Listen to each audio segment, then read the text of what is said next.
Alright, good afternoon. Colin here with Techout, and I figured while I'm here with my broken leg, I would keep you guys up to date on my whole dispute with eBay. So this is going to be part 3. If you haven't seen part 2, I explained exactly what happened and what happened with the buyer and the shipment of the return of my Google Pixel 7 Pro. So here is this form. This is an eBay provided form right here, the eBay notice of dispute. So you can go ahead and describe everything right here, and then we will send this off to eBay. I do have this right here. This is what I typed up. I've once again explained the whole situation to them, explained all the facts of the case that I knew, and the fact that I felt that eBay did not look at the facts in considering the outcome of the case when I first, disputed it and appealed it and everything like that. The fact that I've been a seller on eBay for 10 years, sold over 200 items with 0 defects. I've never had a return on any of my items. I've never had an item not described case, nothing. Perfect seller, above average rating. And when this buyer opened this and I didn't get it back, eBay automatically sided with him because it was marked as delivered.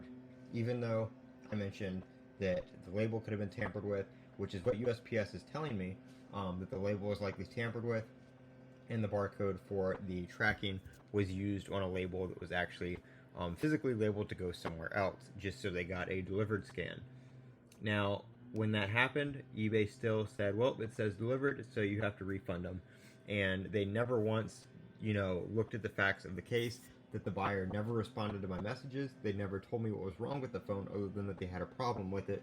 And the picture that they uploaded of the phone to the return case was just the phone laying upside down on the box. No damage shown in the picture.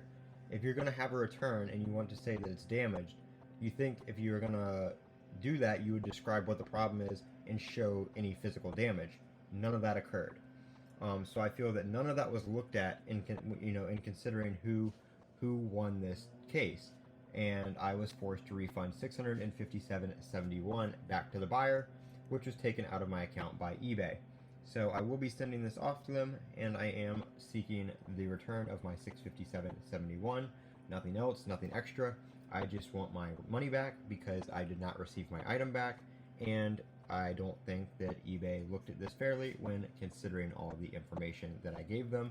And one other thing, the phone was shipped to a freight forwarder, which is a eBay policy violation that automatically voids your buyer protection.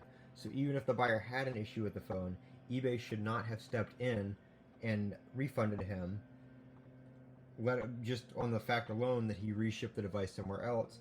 And I have pretty much proof of that because when he returned it, he sent it back from an entirely different state. I shipped it to Miami, Florida, to Boxpack International with his box number on it. You can see that in the shipping address. And the item was returned back, or supposedly returned back, because like I said, I didn't get anything, from the Bronx, New York. So if that's not showing reshipping, I don't know what is. How can you ship something to Florida, and then when you want to return it a week later, you're shipping it back from New York? Clear reshipping right there, clear violation of eBay policy. And I feel that that right there should have been enough to have eBay side with me. And I even mentioned that to them on multiple occasions when contacting support on how to proceed with this return, because of that fact alone. And then I felt something fishy was going on here.